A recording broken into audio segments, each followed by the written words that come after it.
What's it like living in New York City in your 20s? I think specifically when you're in your 20s in New York, there's just a lot of other 20-something-year-olds here, so it's really easy to meet people. I will say though, in the beginning, it wasn't like the easiest thing in the world, but relative to like a smaller city, I feel like there was definitely plenty of opportunity for me to meet people. I feel like only recently do I now feel like I have a really great circle of friends, and the thing is, I have friends from high school here, and I have friends from college, and I have friends that I met in New York, and I feel like the more you just put yourself out there and like go hang out with your friends, they'll bring friends too, and then you'll meet them. Yeah, I think that New York is kind of great for that.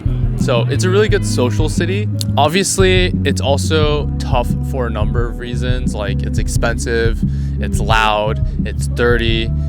I could go on and on. It's an uncomfortable city to live in. My goal, at least, or my priority when I'm in my 20s is to like maximize the amount of life experience that I have. So putting myself in different situations and really just getting outside of my comfort zone. And I think New York City is really good for that, just because you'll experience so much. You'll experience a lot of good, you'll experience a lot of bad, but in my opinion, all those experiences are valuable. So you just kind of get to speed run experiences, which is cool. And I think that's really valuable in your 20s. I always tell people like everyone should spend at least 1 year in New York City, just because you'll learn so much about yourself. It might not be for you, to be honest, and that's fine, I think, but I think it's worth trying, and I always encourage people to at least just try for a year, because you'll learn a lot about yourself. Oh my god, geese are scary. At least the geese in Indiana, where I'm from, they will attack you. So yeah, I kind of just view New York City as like this giant playground. Also, the city views are unbeatable.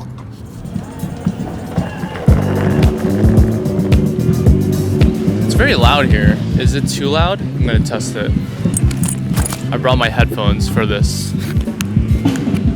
It's like I'm recording a podcast. I think it's fine. You guys can hear me, right? Okay. What do you do outside of YouTube? Okay, well, first of all, I do want to say YouTube is still my full-time job, so making videos, doing all that stuff is still what I'm mostly focused on. Yes, I took a little bit of a break last year, but I'm getting back into it, as you can tell. And outside of YouTube, I work on my clothing brand, Copyright, and it's kind of like related to YouTube, but not really. I've always kind of treated it like separate from YouTube, because actually the work I do for Copyright is obviously totally different from the work I do. Oh my god. There's so many pigeons here. That scared me. The work I do for YouTube, it's pretty self-explanatory, but YouTube being making videos and Copyright being making clothing, it's kind of different. And yeah, some people think that like I have this huge team behind Copyright, but I'm the only one working on it full time, and I do get help from other people, but there's a full operation that I need to take care of. And yeah, it's a lot of work. Earlier this year, I spent a lot of energy trying to find a new factory. Whenever I make clothing for Copyright, it's always because I want to make clothing that I would want to wear. And the stuff we've made in the past has been good, but I wanted to really like focus on certain details. And I'm honestly so happy because we finally found a factory that I love, and it took a long time, like over a year. But yeah, Copyright is a lot of work. I do like 10 to 15 different jobs, probably more, for the brand. I think I do want to show more of the behind the scenes on here actually, because I feel like I'm usually pretty incognito about it. I don't know, it's super fun actually, and there's a lot of interesting things. So if you want to see more of that, let me know. There's a lot of drummers here. Is this too loud? Like, it's very loud. It's kind of like a natural background music though.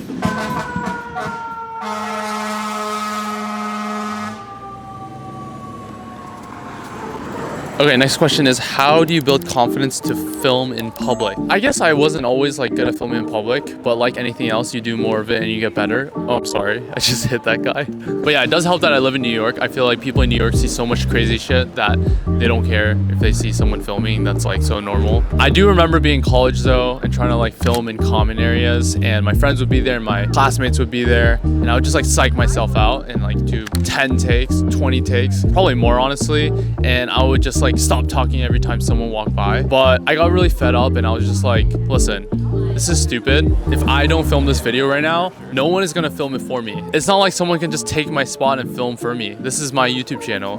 Like, I have to be in front of the camera. No one's gonna film me. No one's gonna save me. So yeah, I think that mindset really helped. And yeah, just owning it. This is what I need to do to make my videos. Yeah, you do more of it, you get used to it, and you realize no one really cares.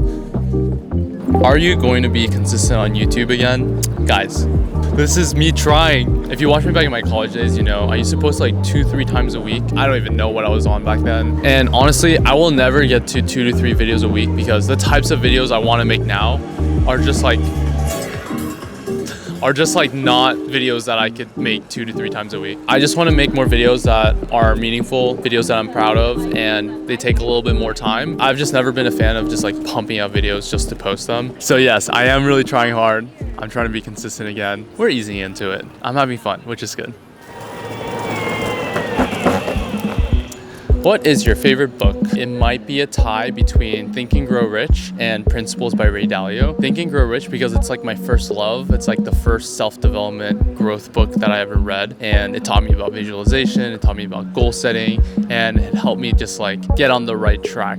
I will say Principles by Ray Dalio might have a little bit of an edge. That is probably my all-time favorite book just because it's like a textbook for me. I don't know a lot of things, and when I have issues with like business or even life sometimes, I'll just like read from that book and I'll just reference it. Somehow it just always has an answer for me. I'm pretty sure I have a clip of me saying that this is one of my favorite books from like sophomore year of college, Principles by Ray Dalio. But yeah, I've read a lot of books since then, and this is still top of the list. So also, I had the chance to meet Mr. Ray Dalio himself like last year. I like sat down with him and talked for like an hour, and that was insane. Very full circle moment for me. He's like one of my heroes. He's just like a legend. That was definitely a crazy experience. Yeah, I never really posted about that, but if you guys want to see that conversation somewhere, I could do something with it. Just let me know.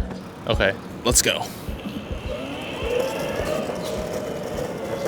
What a beautiful day to film this Q&A, honestly. It's like about to turn fall here, so I feel like this is literally the perfect weather in New York. Okay, the number one question that I got on this Q&A is, when is copyright dropping?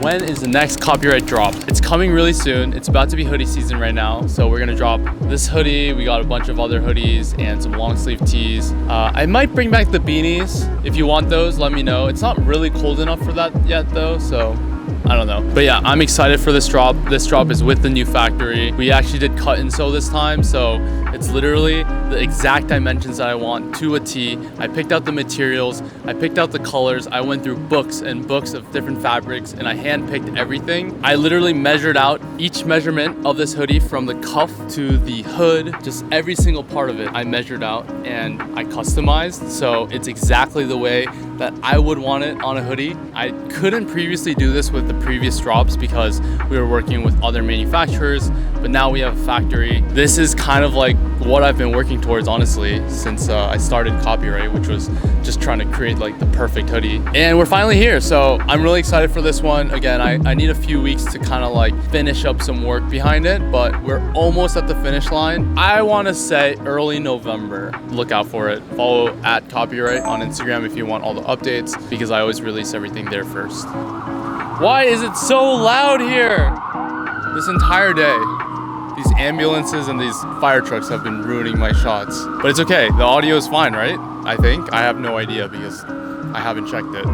This weather is perfect, and this is like probably one of the last perfect days we're gonna get in New York because it's about to be cold and I feel it in the air. The trees are kind of changing colors. Winter is coming. Yeah, I just have to enjoy this weather while it lasts. Does the excitement of living in New York City ever wear off? The first time I actually like lived in New York City was summer between my freshman and sophomore year of college. I didn't get an internship that summer. I was living with my friend Aaron in Queens, and I just spent pretty much every day riding my boosted board around the city and finding different coffee shops and libraries to hit up. I specifically remember going to this Amazon bookstore on 34th. I was super broke then, so I didn't have money to buy books, but I still wanted to read. So I would just stay there the entire day. Once I finished a book, book, I would go out and explore more. I think because that was like my first summer here and it was all just like a new experience, I was just like super excited. And now that I've lived here like 3 years full time, I definitely am used to it and the excitement has worn off a little bit. But I think that's honestly just natural because I'm just used to living here and I can't imagine living anywhere else right now, but I could imagine myself moving out of New York City in a few years. Again, I'm not really sure when or where I would go. I could see myself moving to Asia. I don't know, that seems kind of scary and that's a big step. So I'm not mentally there yet, but that is an idea that sometimes pops into my head. Yeah, I guess we'll see. I still love New York and it just feels like home. Okay. Where am I going? I need better lighting. But yeah, I've been reflecting a lot, I think, about how I'm 25 now. Like, I would probably give up everything I have now to be 18 again. And if I think about it, if I fast forward to when I'm like, let's say 40 or 50, I could see myself saying the same thing, which is like, hey, I would give up everything I have right now to be in my 20s again. You know, I'm in my 20s, I'm here, I'm 25, I live in New York. I feel old sometimes because I look at people in college or like, you know, fresh grads. And yeah, they make me feel old. I also remember being 21 and 22 and being like, damn, 25? By the time I'm 25, I better have it all figured out. I think it's, looking back, pretty foolish, and maybe not to some of you guys. Some of you guys probably think I'm old, but I feel young. And I think I only started feeling young once I started to put it into perspective. And when I was, you know, approaching 25, I low-key was just like, wow, I'm getting old. But no, I feel young again because I am. If you think about it, talk to a billionaire, they would probably give up their billions of dollars to be in their 20s again. And that means that being in your 20s is worth $1 billion. I don't know if the logic is logicking, but I feel grateful. I think I'm trying to just appreciate life more, and like I always think about where I want to go and where I'm headed, and a lot of times that makes me kind of like freak out because I'm like, I have more to do, and that's fine and all, but I think I'm also trying to balance that more with like appreciating the present more, and I'm working on that. Okay.